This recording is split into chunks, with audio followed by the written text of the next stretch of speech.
هم علاجه دینا سنوش علاجه بمن چه هم هم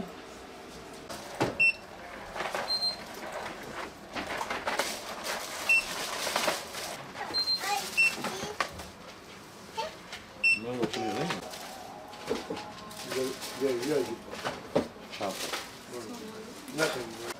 Şefzede başka çil lazım mı? İstediği bir şey yok.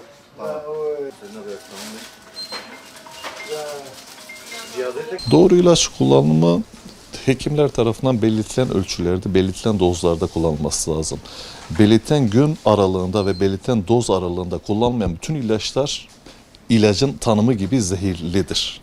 İlaç nedir? İlaç dozu azaltılmış zehir anlamına geliyor. Onun için her ilaç belirtilen dozda, belirtilen uygulama yöntemiyle ve belirtilen şartlarda kullanmak zorundayız. Eğer o gün, o doz, o şekil dışına itilirse o ilaç yarardan daha fazla zarar verir.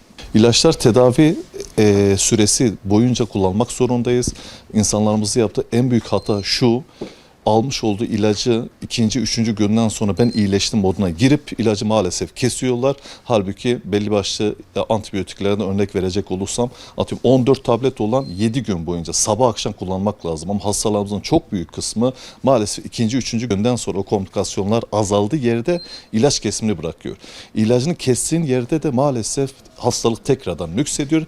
Tekrar aynı ilacı kullanmak mecburiyetine kalıyoruz. Kesinlikle bitirmesi lazım. Demin bahsettiğim şekilde o ilaç adedi boyunca belirtilen tedavi şekline göre kullanmazsa, atıyorum 14 tabletlik bir ilacı 3-5 tane kullandıktan sonra geri kalanı eğer kullanmazsa, bahsettiğim şekilde aynı şekilde o hastalık ileriki dönemde tekrardan nüksedebilir.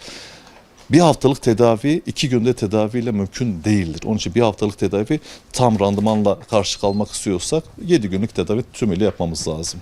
İlaç israfı şu şekilde, aslında Avrupa'da bunun çok güzel örnekleri var. Avrupa'da, Amerika'da, gelişmiş ülkelerde atıyorum kutu bazlı eczacılıktan daha çok adet bazlı, atıyorum Avrupa'da birçok eczanede yazılan reçetede atıyorum 20 tablet olan ilaçlarda 20 tablet o hastalığa çok fazla gelebilir. Atıyorum 10 tane yettiği yerde 20 tane falan bir kutuda falan var.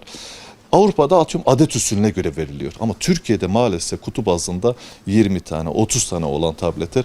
Ondan sonrası tedavi kesiliyor. 20 tanesi maalesef çöpe gidiyor.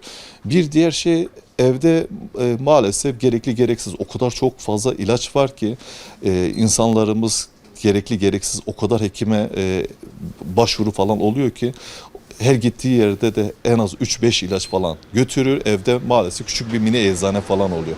Onları aslında toplum yararına kullanabilecek çalışmalar eğer yapılırsa hem milli ekonomiye hem de israf boyutunda ciddi anlamda mesafe kat etmiş oluruz.